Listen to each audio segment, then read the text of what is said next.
السلام عليكم ورحمة الله وبركاته. يا أيها المسلمون. To the long-time listener and first-time visitor, we welcome you to this episode. Now, without further ado, let's get into it.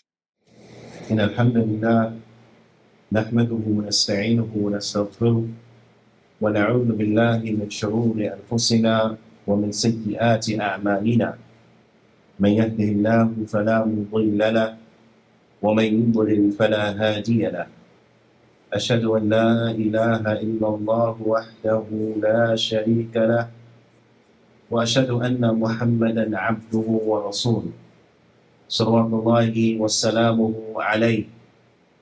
أما بعد، يا أيها الذين آمنوا اتقوا الله حق تقاته ولا تموتن إلا وأنتم مسلمون.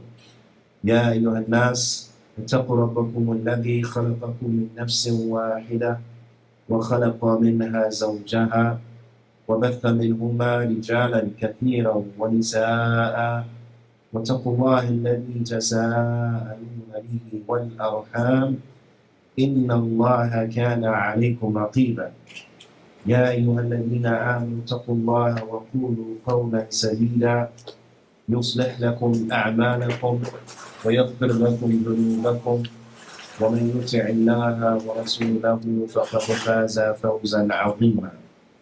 أما بعد، فإن أصدق الحديث كتاب الله وأحسن الهدي هدي محمد صلى الله عليه وسلم وشر الأمور محدثاتها وكل محدثة بدعة وكل بدعة ضلالة وكل ضلالة في النار. ثم أما بعد، بإذن الله تعالى, we would like to do a short review,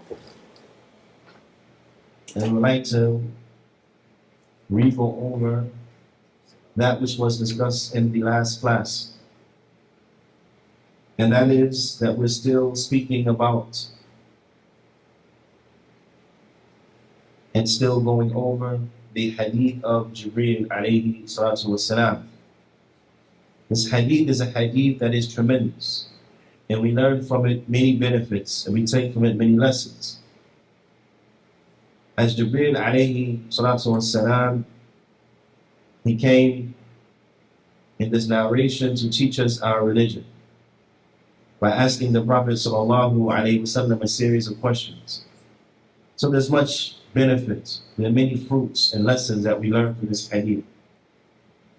From those fruits and from those benefits that we learn from this hadith is that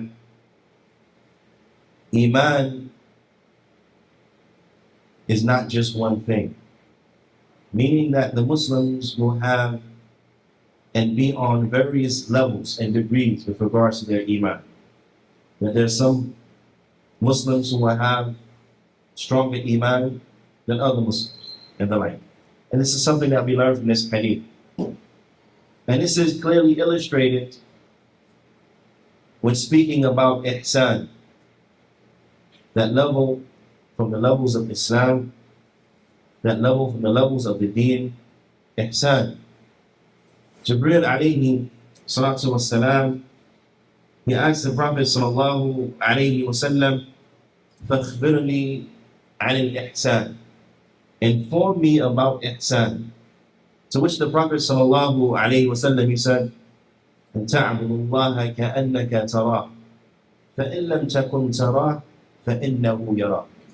He says, to worship Allah as if you see Him. And if you do not see Him, then know for surety, no doubt He sees you. To worship Allah as if you see Him, and if you do not see Him, then for surety He sees you. In this, we find two levels for ihsan. We find in this two levels for ihsan. The first, أن تعبد الله كأنك تراه, that you worship Allah as if you see Him. This is one. This is one level. The second level is mentioned in the next sentence. فَإِن لَمْ تَكُنْ تَرَاهُ فَإِنَّهُ يَرَاكَ. And if you do not see Him, then verily He sees you. So we have two levels. And both of these levels are great Both of these levels are high levels of Iman, but one is superior to the other. One is greater than the other. And that is, the first one, أن تعبد الله كأنك تراه. This is of a level that is higher. This is the highest. This is the goal of what the believer, he wants to achieve. He wants to achieve that Iman, that yaqeen, that faith, that strength, that certainty, that certainty of faith, so that he worships Allah as if he sees him. This is the highest level. As our brother Jazakallahu Khairan 2 weeks back, he answered, what is the highest level a believer could reach in the dunya? Then this would be it. Worshipping Allah as if you see him. And then also what is a great level, as we're going to review, as we took in the last class, is as follows. وَبَعْدَهَا مَرْتَبَةٌ. And after it, meaning the level that we just mentioned, تَعْبُدُ اللَّهَ كَأَنَّكَ تَرَاهُ, that you worship Allah as if you see him. وَبَعْدَهَا مَرْتَبَةٌ. قال فيها صلى الله عليه وسلم فإن لم تكن تراه يعني لم تصل إلى هذه الدرجة من اليقين فإنه يراك.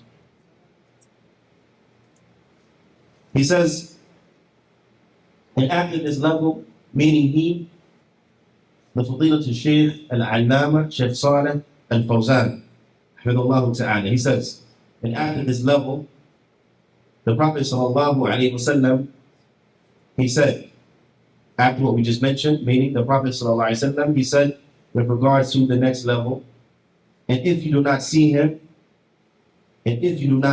meaning that if you have not reached this level of faith, if you have not reached this level of certainty, you have not reached this level of the strength of your Iman, that you're worshiping Allah as if you see him, فَإِنَّهُ يَرَاكَ, then verily he sees you. Then verily he sees you. He says, أي تؤمن بإطلاع الله عليك. He said, then this means that you believe that Allah subhanahu wa ta'ala is watching. You believe that Allah subhanahu wa ta'ala is all aware of what you're doing. That Allah subhanahu wa ta'ala, he sees you. Allah subhanahu wa ta'ala, he hears you. Allah subhanahu wa ta'ala is watching you. Allah subhanahu wa ta'ala, he's informed of what you're doing. So on and so forth. Na'am. And this is the level that is called al-muraqabah. Al-muraqabah. Na'am. Whereas the first level is called al-mushahada. Al-mushahada. Na'am. So you have al-muraqabah wal-mushahada. So remember now, we mentioned to you that one of these levels is greater than the other one. Right? Which level is the highest? Which one?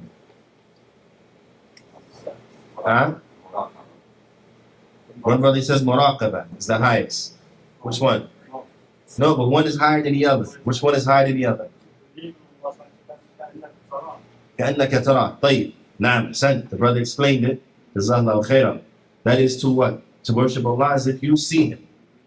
This is the highest one. Which one is this? Which one is it called? One says muraqabah, one says mushahada. Which one? نعم. أحسنت. كأنك تراه أي مشاهدة. As if you see him, meaning the mushahada. Now, this is mushahada. And the next one is what? فإن لم تكن تراه فإنه يراك. Wait. And if you do not see him, then verily he sees you. This is what? Muraqabah. Okay, so now, which is higher? Muraqabah. Or mushahada? Higher. Which one is higher? Mushahada. Again, mushahada is the highest level, and that is أن تعبد الله كأنك تراه. Worshipping Allah as if you see him. That's the highest level. That's the highest level. And they worshiping Allah subhanahu wa ta'ala as if they see him due to the strength of their iman, the strength of their certainty. Now, as Shaykh Saleh al-Fawzan, Hafidhullah Ta'ala, he explains that when you see something, then there's no doubt about it, right? When you see something, there's no doubt. Like, for example, the jidar here, right? If I said behind me there's a wall, is there anyone that would debate that point? That point? Anyone would debate that fact? There's a wall behind me, right? If I say ikhwa, hey, there's a wall right here, right? You'll say, oh, yeah, obviously, we see it right there. So you say, yeah, obviously we see it, but no one would debate that. And this is due to what? The strength of your certainty that there's behind me a wall. Why? Because you see it. You see it there, plain as day. So you say, nah, it's right there. No doubt about that. Now, likewise, the Shaykh said if there was a door, if I say, look, to my left there's a door. You know what I'm saying? Naturally, obviously, you see it. It's right there. No one debates about that. Now, so the one who worships Allah subhanahu wa ta'ala as if he sees him is the one who his faith in Allah subhanahu wa ta'ala, his certainty. Now, the certainty that he has with him is like the certainty that you have that there's a wall behind you. Like the certainty that you have that to my left there's a door. You understand? This is a high level of iman. This is a high level of iman. Now, and no doubt this is the highest. And which again, this is called what? Al-Mushahad. Now under it is Al-Muraqabah. Now what's Al-Muraqabah? That is, then you know that Allah subhanahu wa ta'ala sees you. Now, both of these levels, no doubt, are from the highest levels. So I don't want you to think that Al-Muraqabah is like a low level. La, Al-Muraqabah is a very high level. It's a very high level. Now, but in any event, when it comes to ihsan, what is higher than it is al-mushahada. Now, so we understand from this that the one who has reached the level of al-mushahada, he worshiping Allah as if he sees it. Now, he will have higher iman. His faith will be stronger than the one who has al-muraqabah.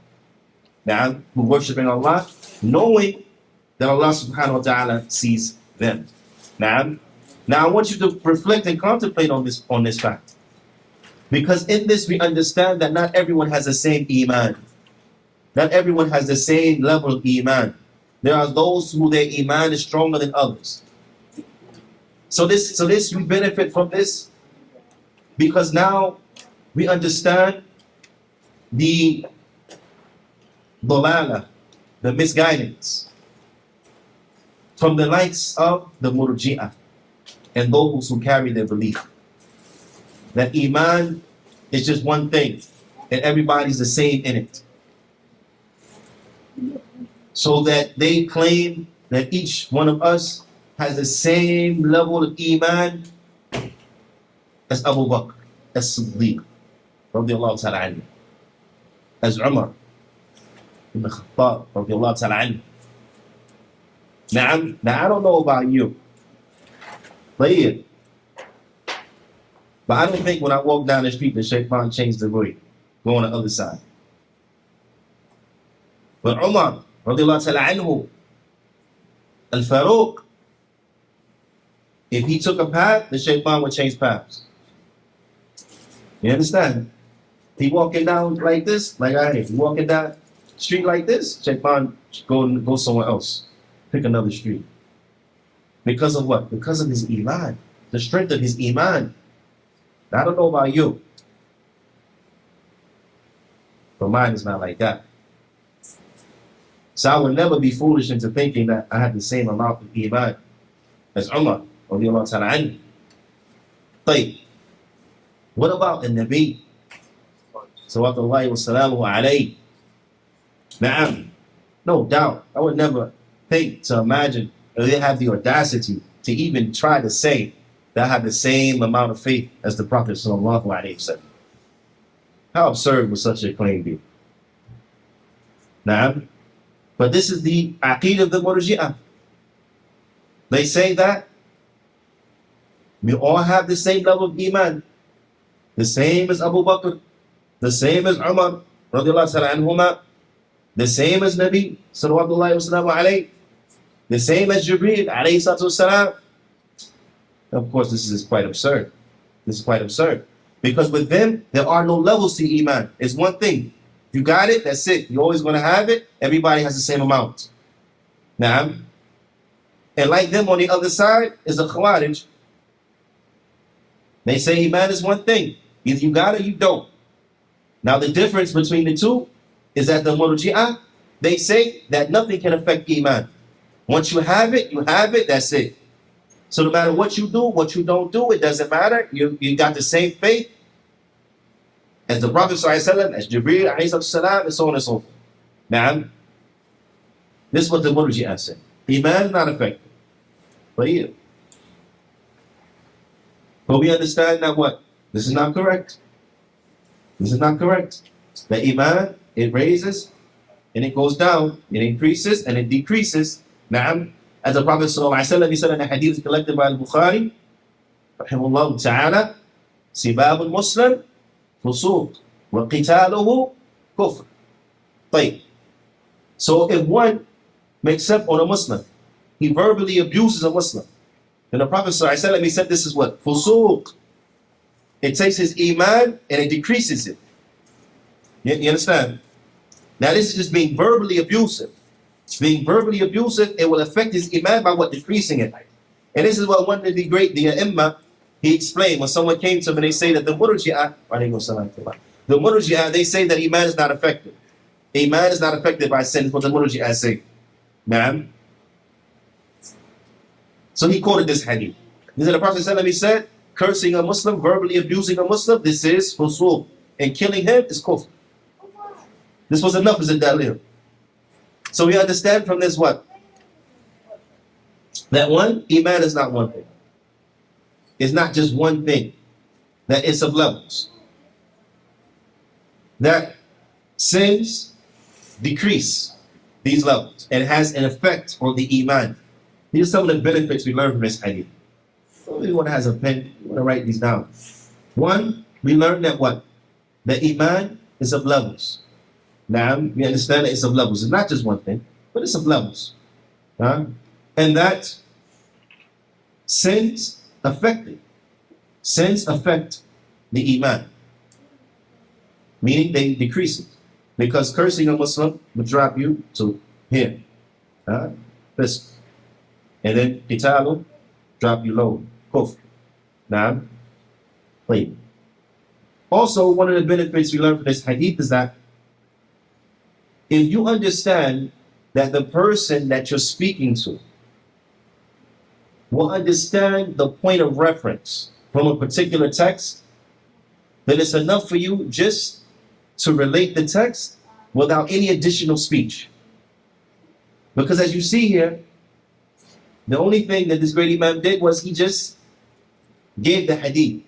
He didn't give any explanation. He didn't elaborate. He just quoted the hadith and he was silent. Why? Because the one who he was speaking to, he understood what was intended. He understood the meaning of the hadith. He understood what was intended and he understood the point of reference. So there was no need to further elaborate and say, well, as you can see, X, Y, Z. Because he understood it already just from the pure articulating of the hadith.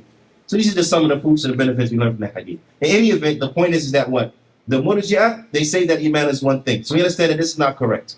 They say that Iman is never affected by sin. We understand this is not correct. It is affected by sin. The Khawarij on the other side, they say that Iman is one thing, like the Murji'ah. But they differ from the Murji'ah and they say that major sins will deplete one's Iman. Okay? Because the Murji'ah, they say Iman is not affected. The Khawarij say, no, it is affected. But if you do a major sin, it's depleted automatically. If you do a major sin, it's gone. This is what the Khawarij say. Now, so if a Muslim, for example, drinks khamr, now, with the Khawarij, he's a kafir. You understand? If a Muslim, for example, fornicates, with the Khawarij, he's a kafir. Well then, now we know this is dalal.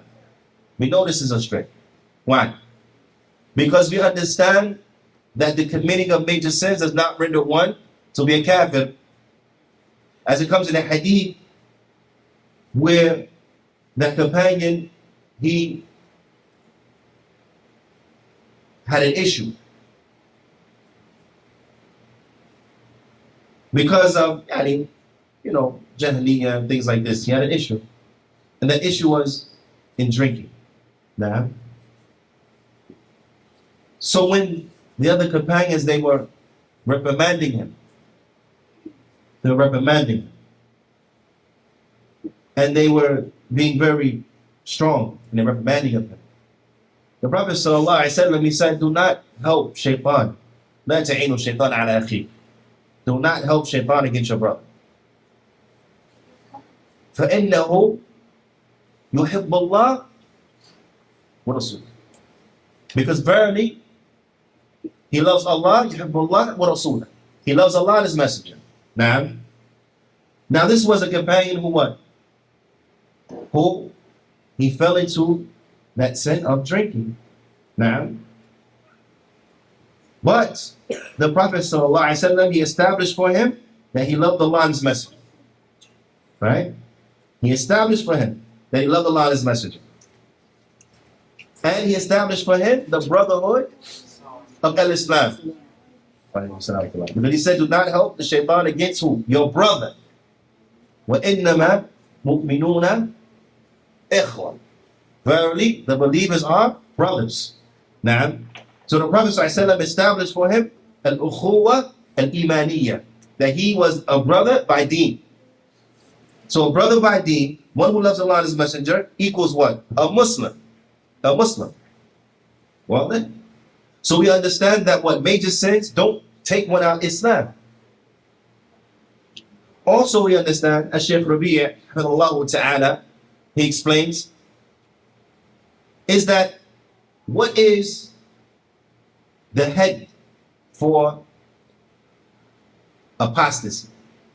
What is the legal punishment for apostasy? Meaning that a Muslim, he becomes a kafir. What is the legal punishment?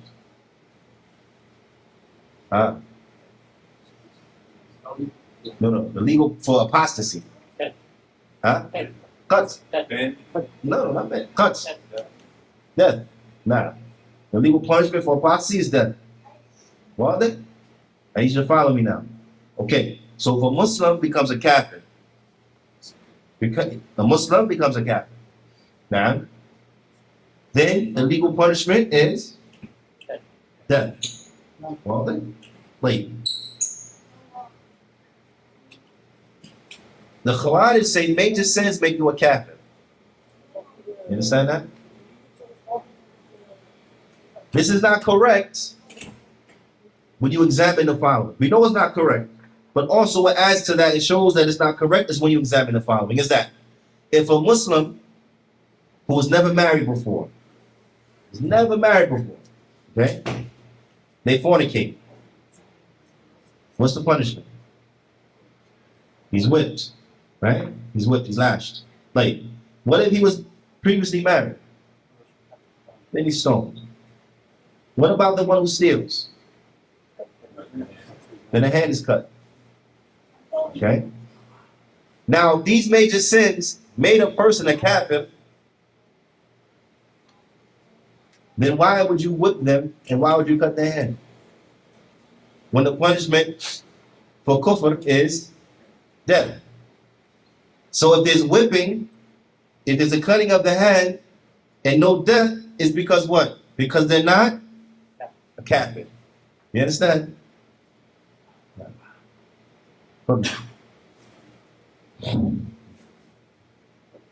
Say if I get zina with a woman, Yeah. while I'm doing this action, is it from the Sunnah that I'm a disbeliever while doing that action, then my iman comes back after I make Tawbah? No. Inshallah, we're gonna go over this particular point. But as Shaykh Rabi' ta'ala, he says that these narrations, they come to incite fear as severe warnings. Now, but they're not to be understood that the person is a kafir, they leave Islam, but they come as severe warnings. He said, and what we understand from that is when we merge all of the proofs and the evidences together, we see this as being the fact. Meaning that the one who falls into fornication, then they are whips. Or if they fall into adultery, then they are stoned. But they are stoned to death as a legal punishment, not as a kafir. So after they have passed away, then they're still washed, shrouded, prayed over, and buried with the Muslims. Now, as it comes in the Hadeeth, those narrations of the Prophet ﷺ of those individuals, those Muslims who received this punishment in his time, sallallahu alaihi wasallam, that they received the punishment and then they were prayed over and the like. Now, makes sense. And even in one narration, the Prophet ﷺ, he testified for the individual who had committed that he was in the Jannah. That he was in the Jannah. Now, and had his tawbah been spread over such and such a number of the occupants of Medina, it would have sufficed all. Which shows that this is what? A Muslim. A Muslim. Kafirs, they don't get stuff like that. Now, it's for a Muslim. So this is a clear proof against who? The Khawarij, that this is not correct what they're saying. Clear? But what's important to understand is that both of these groups, although they're on opposite extremes, they reached their level of misguidance, and they fell into what they fell into from misunderstandings and from wrong beliefs, because they both think that Iman is one thing. They both think that Iman is one thing. So you see how a wrong belief can have dangerous outcomes. Although it took one here and it took the other one over there, they're both dangerous outcomes. Now, they're both dangerous outcomes. Because now for the Khawarij in this clique, and Kalabul Nar, they are the dogs of the hellfire, as the Prophet ﷺ explains. So for the Khawarij, no doubt. The Prophet ﷺ, he said, يَمْلُكُونَ مِنَ الْإِسْلَامِ كَمَا يَمْلُكُونَ مِنَ الرَّمِيَّةِ. That they fly out of Islam just like the arrow goes through the target or the beast, the target. So this is something that is clearly dangerous. Now think about the Murji'ah on the other end, who everything is okay. Person, la yusalli, he don't pray. They say, la, but she's Muslim, he be in Jannah, When the Prophet ﷺ explained to us that the covenant between us and them is what? Salah. Whoever believes it, he has made disbelief. Whoever has believed it, then really has disbelieved. So this shows you that one has to be balanced, because yes, we understand that Iman, it goes up and it goes down. But as the ulama and the imma, as they explain, يَنْقُصُ حَتَّى لَا يَبْقَى مِنْهُ شَيْئًا, that it can decrease until nothing remains from it. You understand? So this is not an affair that we play with. Whereas if you, with understanding of the Murji'ah, then you'll be of those who will be lax. You'll be playing around with your own safety, with your own well-being. You'll be setting yourself up for trouble. And it's unfortunate that these individuals, they won't realize the trouble that they're in until when? Yawm al-Qiyamah. Or until the death comes to them. Then they'll realize, but then it's too late. And this is the problem with bid'ah. This is the problem with bid'ah.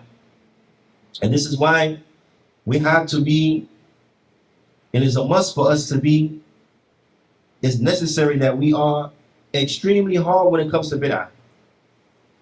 Now, extremely hard when it comes to bid'ah. Because this is from love. This is from love. This is how we love our brothers and love our sisters. Is that we're hard against the bid'ah, because the bid'ah is dangerous. It's more beloved to shaitan than ma'asiyah. Is more beloved to the shaitan than sin. The reason being is because the one who does sin, he knows he's wrong. He knows he's wrong. So the one who knows he's wrong, then, bi'idhnillahi ta'ala, he'll make tawbah. He'll make repentance. So ask Allah subhanahu wa ta'ala to forgive him, and he'll leave off what he's doing. Whereas as far as the Mubtadi', he thinks what he's doing is right. He thinks what he's doing is from Islam. He thinks what he's doing is going to get him to Jannah. He thinks what he's doing is going to get him closer to Allah subhanahu wa ta'ala. So now such an individual, will he make tawbah? Huh? No. That's like someone come to you and say, Akhi, you should make tawbah. You said for what? Oh man, you pray Dhuhr. Say something about it. Nobody makes tawbah for praying Dhuhr. Son? You have to make tawbah because you pray Salat al-Asr? No. This is ta'ah. This will get you close to Allah subhanahu wa ta'ala. So you don't make tawbah from ibadah. They think the bid'ah is ibadah. They think it's ibadah. So they never make tawbah. So they're doing things that are of no value. Things that won't benefit them. Things that are fruitless. Things that will bring them no benefit. Things they get no reward for. As the Prophet sallallahu alaihi wasallam, he said, "Man ahdatha fi amrina hadha ma laysa minhu fahuwa radd." Whoever introduces into this affair of ours that which is not from it is rejected. It's rejected means it's no reward for it. Rejected. Mardud. Likewise, the Prophet ﷺ, he said, "Man amila amila laysa alayhi amruna fahuwa radd." Whoever does an action does not have on it our command is rejected. Mardud. No benefit. No reward. So a person tire himself out in bid'ah. Tire himself out doing all these innovative actions of worship to what? So that when it's all over, said and done with, he gets nothing. Nothing. Now, this is a calamity. This is a musibah. Hadeeth musibah azima. This is a great calamity. So from love is that we have to take a hard stance against it. To tell our brothers, no, listen, no, don't do things that won't benefit you. Don't do things that will ultimately hurt you. Stay away from that stuff. And run, cling, latch on, cling on, fight on with your loyalty to the Sunnah of the Prophet sallallahu alaihi wasallam. Now, if we want to be successful, this is a must. We have to take this. We have to help our brothers and our sisters. And before that, we have to help ourselves. So we have to take a strong stance against the bid'ah. And does bid'ah have legs? Does bid'ah walk? Huh? Did bid'ah ever walk up to somebody and say, hey, let me jump inside your heart? Does it happen like that? Huh? Nah. But bid'ah is carried by who? By the mubtadi'un. It is carried by the innovators. This is why we're harsh to the innovators. For their benefit, bi'idhnillahi ta'ala, they'll benefit by saying to themselves, well, what happened? Maybe they'll reflect. Maybe they'll reconsider. Now, maybe they'll say, well, maybe what I'm doing is not right.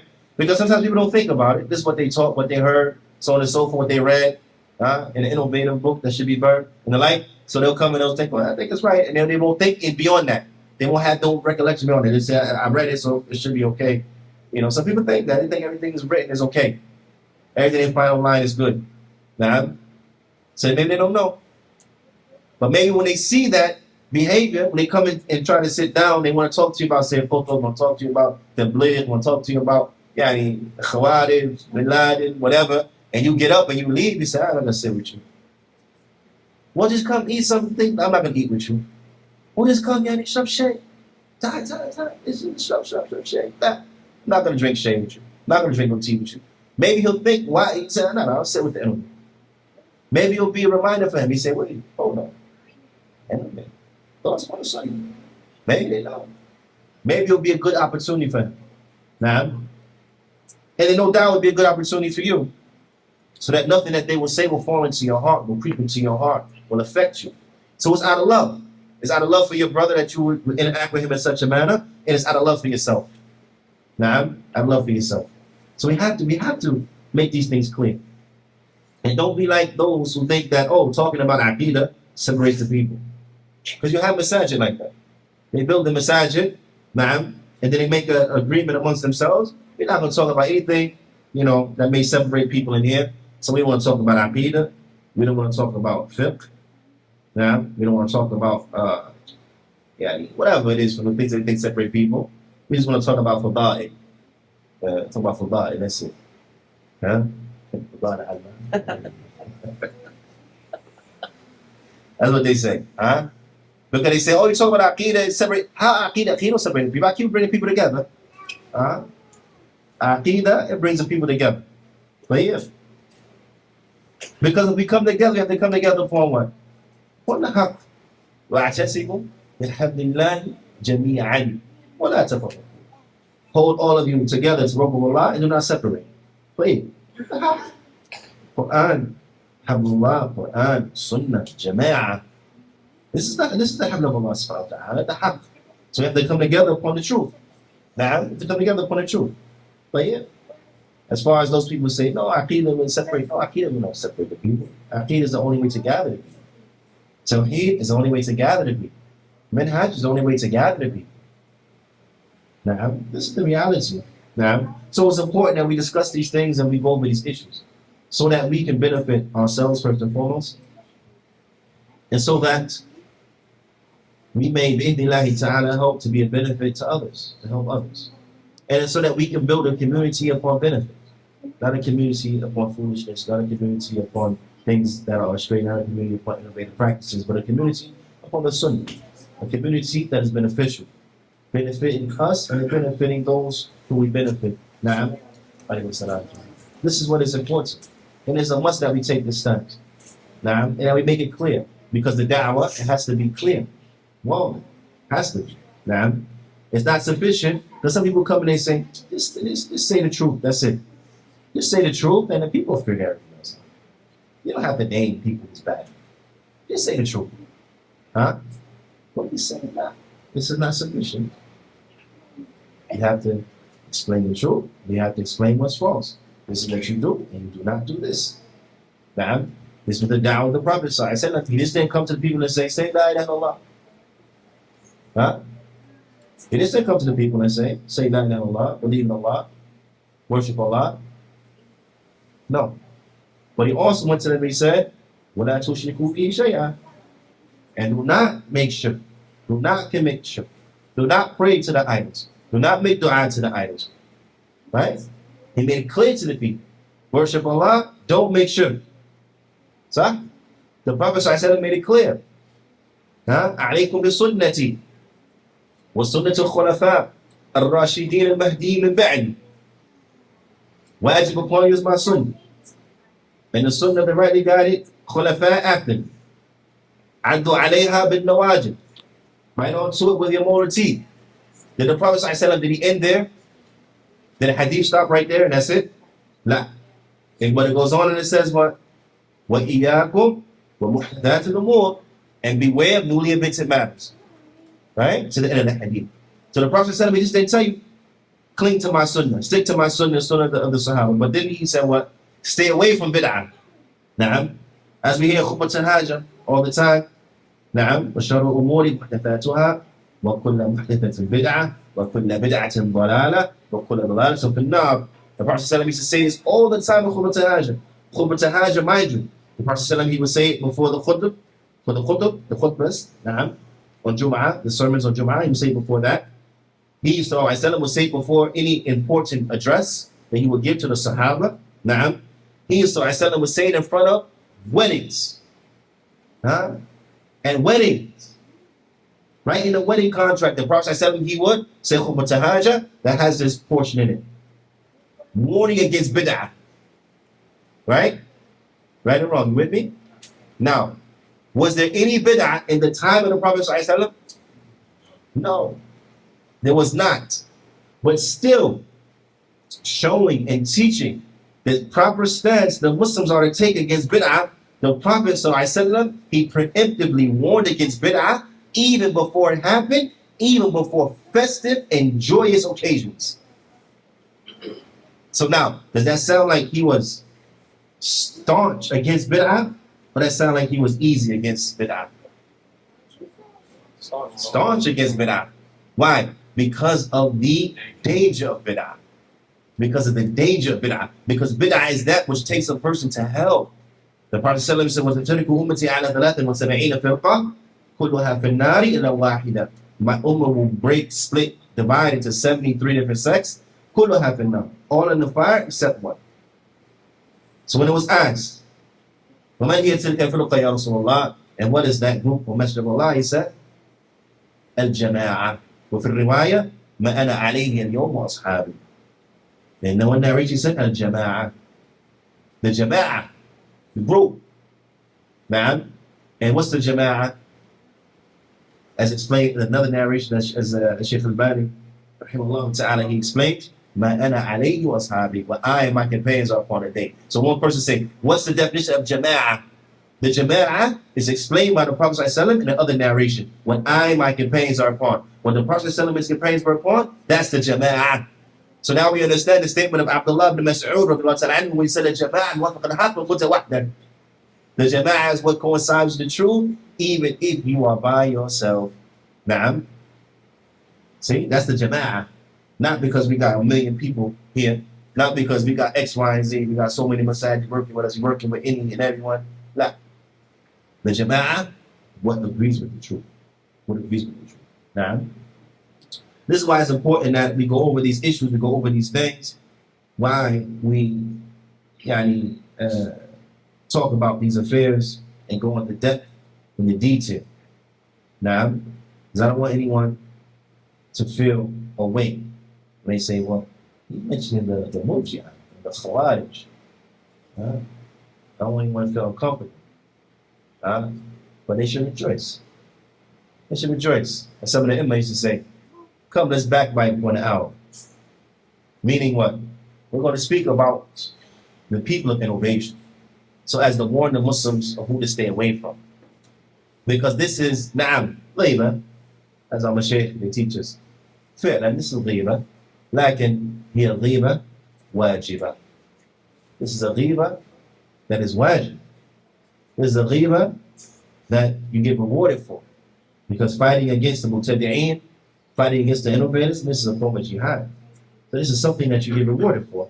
So ain't not ghayba, that's a ghayba wajiba. Ghayba wajib. Na'am, it's a ghayba that is wajib. This is not the ghayba that is madmuma. It's not the ghayba that is muharrama. It's not the ghayba that is blameworthy, not the ghayba that is haram. This is the ghayba that is praiseworthy, mahmuda, and the ghayba that is wajiba. Because it's a benefit for ourselves, a benefit for others. As they asked Imam Ahmad, rahimahullah ta'ala, about worshipping Allah subhanahu wa ta'ala or warning people against the bid'ah and the like, and the mubtadi'een. And he said, and the one who worships Allah subhanahu wa ta'ala, then that benefits himself. Whereas the one who warns against the people of innovation, then that's a benefit for himself and others. Benefit for others. It may benefit other people. Now, so the benefit is more. It spreads more. Now, so I don't want anyone to be taken aback. You know, because it's like what they say, it's no false advertising. Now, the people of Sunnah, this is our way. And when we have to name names, we name names. We don't love to name names. But if we have to name names, then we name names, and we have no problem with that. We don't apologize for it. And when we have to do it, then we do it and we love it. Now, but just for the sake of naming names, it's not what we into. But when we have to, we would not hesitate to do so. But yeah, ala kulli, there's more that we would like to get into, we would like to discuss, we would like to go over. But and since it being family night and the like, and the food is here, as the aroma has reached the noses,